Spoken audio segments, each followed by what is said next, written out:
Have you ever heard of a man who was once so close to Allah that every prayer he made was answered? A man who carried the knowledge of Allah's greatest name, the name that shakes the heavens when invoked. But then, he turned away. He traded divine light for worldly gold.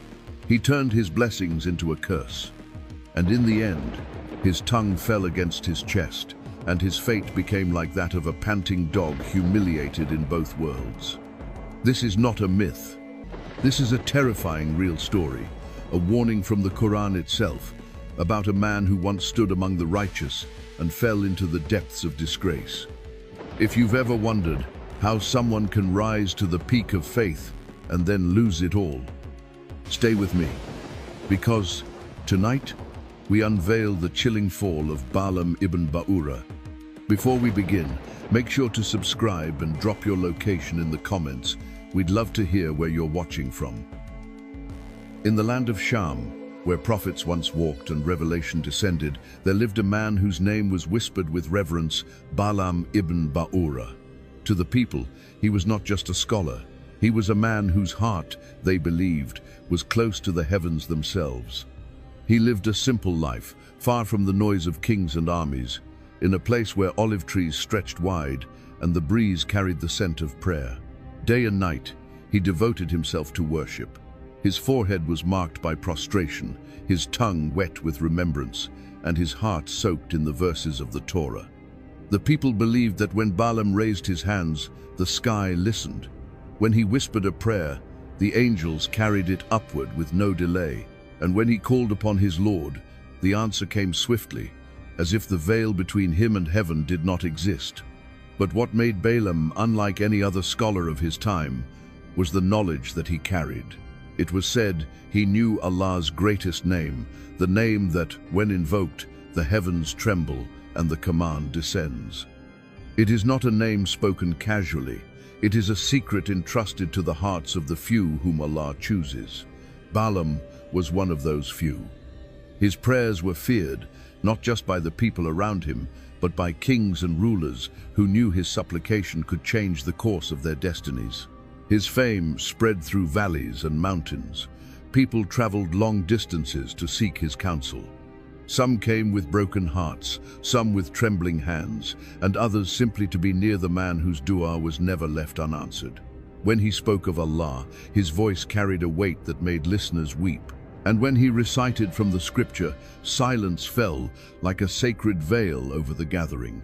Yet Balaam himself remained quiet, humble, almost invisible in the crowd. He never sought gold or glory. He was content with the peace that came from worship, with the honor of being close to his Lord. To his people, he was the very image of piety, a living saint walking among men. But what no one could see was the delicate thread upon which such grace rests. For the heart that carries divine trust must also guard it with unshakable loyalty. One whisper of desire, one step toward the world, and even the purest light can begin to dim. Balaam did not know it yet, but the winds of his fate had already begun to shift. Beyond the hills of Sham, an army was marching. A prophet was leading them. And in their shadows, forces of arrogance and fear were gathering, not with swords, but with temptation. Balaam's name would soon be called not to heal, not to pray for mercy, but to curse. A test unlike any he had faced was approaching, and the man who once spoke and heaven listened was about to stand at the edge of a terrifying choice.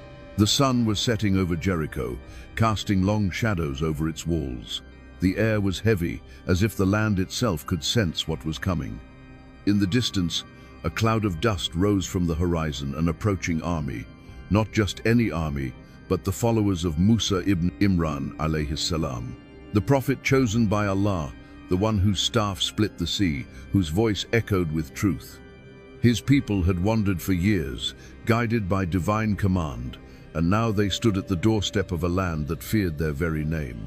Inside the city, fear spread like wildfire. The Canaanites whispered among themselves in trembling voices.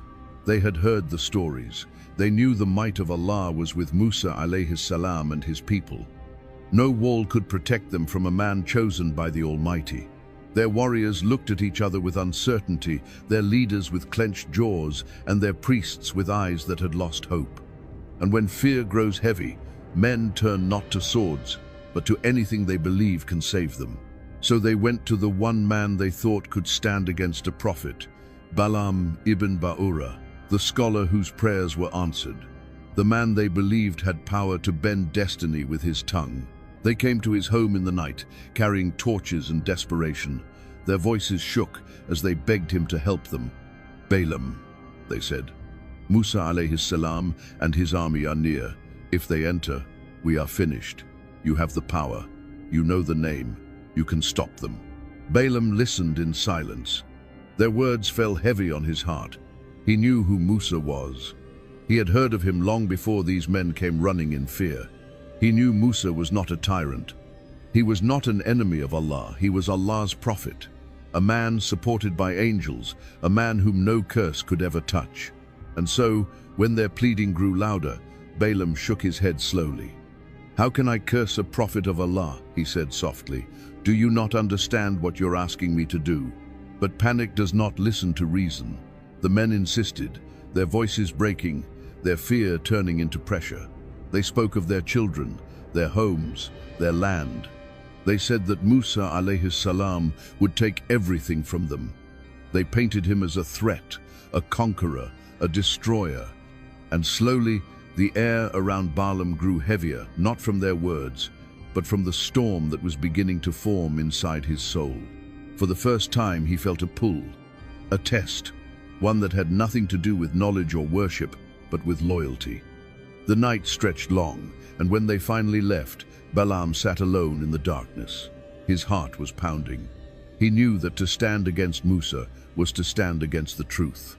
Yet he also knew that the storm was not outside the walls of Jericho, it was inside him, and it had only just begun. The next time they came to him, they did not come with fear on their faces. They came with gold in their hands. Their trembling voices had been replaced with carefully measured words, their desperation hidden beneath soft promises. They called him our wise one, our shield, the chosen. They told him that only he could protect their land, their families, their way of life. And between their words, they laid out before him treasures that caught the light of the lamps and filled the room with a golden glow. Balaam stared at what they brought. Heavy bags of coins, fine garments, jewels that glittered like captured stars. These were things he had never cared for before. For years, he lived close to the earth, content with bread and worship. But tonight, something inside him stirred a whisper he had not heard in a very long time. They leaned closer. "Balaam," they said softly, almost like a lullaby, "you are one of us. Musa and his people are not. They will take everything, but you can stop it. You can rise above them all. You have power no one else has. If you help us, we will make you our leader. Wealth, respect, a throne, everything will be yours." The words slithered into his heart like smoke, wrapping themselves around places he thought were unshakable. Leadership, honor, power. All the things he had turned away from now stood before him like an open door. For a moment, Balaam almost laughed at the thought. How foolish, he told himself. How could he curse a prophet of Allah? How could gold weigh heavier than truth? And yet, he didn't turn them away. He didn't tell them to leave. He let them speak. And the longer they spoke, the softer the edges of his faith became. That night, he sat alone long after they left. The gold remained on the table, untouched yet louder than silence.